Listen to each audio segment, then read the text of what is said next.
Bismillahirrahmanirrahim. Assalamualaikum warahmatullahi wabarakatuh. Innal hamdalillah nahmaduhu wa nasta'inu wa nastaghfiruh wa na'udzu billahi min syururi anfusina wa min sayyiati a'malina may yahdihillahu fala mudilla lahu wa may yudhlil fala hadiya lahu. Asyhadu an la ilaha illallah wahdahu la syarika lahu wa asyhadu anna Muhammadan abduhu wa rasuluhu alladzi la nabiyya ba'da amma ba'du.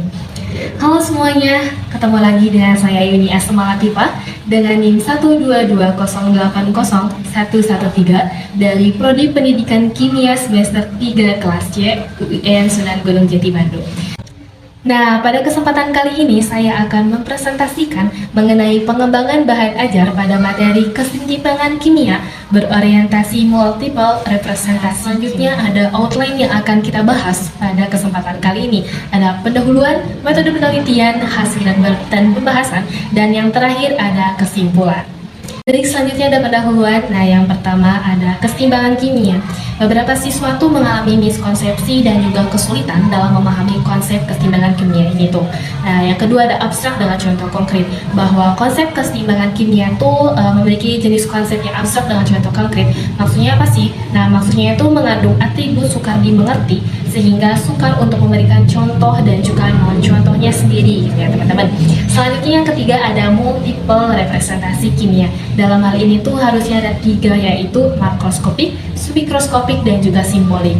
Namun dalam penelitian pada SMA hanya mengembangkan dua representasi, yaitu makroskopik dan juga simbolik, sehingga diperlukan buku teks yang berorientasi multiple representasi kimia, sehingga dibutuhkan salah satu bahan ajar yang mencakup ketiga aspek tersebut, yaitu aspek makroskopik, submikroskopik, dan juga simbolik sendiri.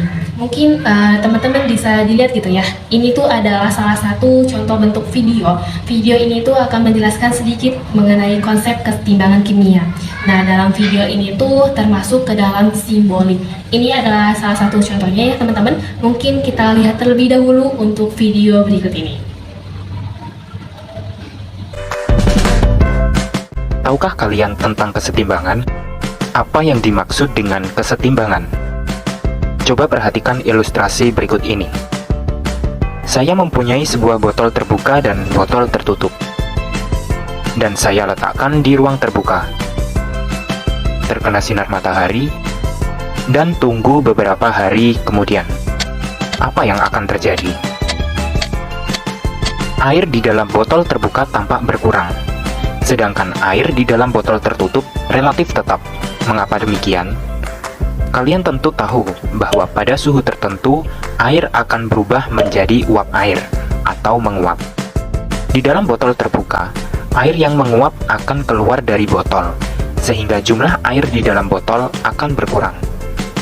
Sebaliknya, air yang menguap di dalam botol tertutup akan mengembun dan mengalir kembali ke dalam botol sehingga jumlah air tidak berkurang. Pada botol tertutup terjadi proses penguapan dan juga pengembunan air. Jika proses tersebut berlangsung dengan laju yang sama, sepertinya tidak ada yang berubah sehingga jumlah air relatif tetap. Itulah yang disebut dengan kesetimbangan. Adapun konsep kesetimbangan yang pertama ada reaksi satu arah dan reaksi dua arah. Kemudian ada kesetimbangan dinamis, kesetimbangan disosiasi, kesetimbangan heterogen dan homogen. Selanjutnya ada metode penelitian. Nah, metode itu menggunakan penelitian dan pengembangan atau research and development. Penelitian itu didasarkan pada 3 tahap. Nah, yang pertama ada studi pendahuluan, ada desain produk, dan juga yang terakhir ada validasi uji coba. Dalam hasil dan juga pembahasan itu tadi menggunakan 3 aspek. Yang pertama ada tahap pembuatan bahan ajar. Nah, tahap pembuatan bahan ajar juga terbagi menjadi beberapa aspek. Yang pertama ada keseimbangan dinamis, menggunakan metode representasi berupa gambar dan juga uraian dalam makroskopiknya dengan cara memberikan wacana tentang fenomena lapisan ozon di atmosfer yang dilengkapi dengan contoh keseimbangan dinamis. Nah, Contohnya itu dengan penggunaan N2O4 di laboratorium. Nah, sedangkan dari submikroskopiknya sendiri menggunakan gambar dan keseimbangan kimia. Nah, dalam penerapan keseimbangan kimia itu data hasil percobaan atau uraian dan simbolik untuk menjelaskan ketiga tersebut. Yang pertama ada dari makroskopiknya nih.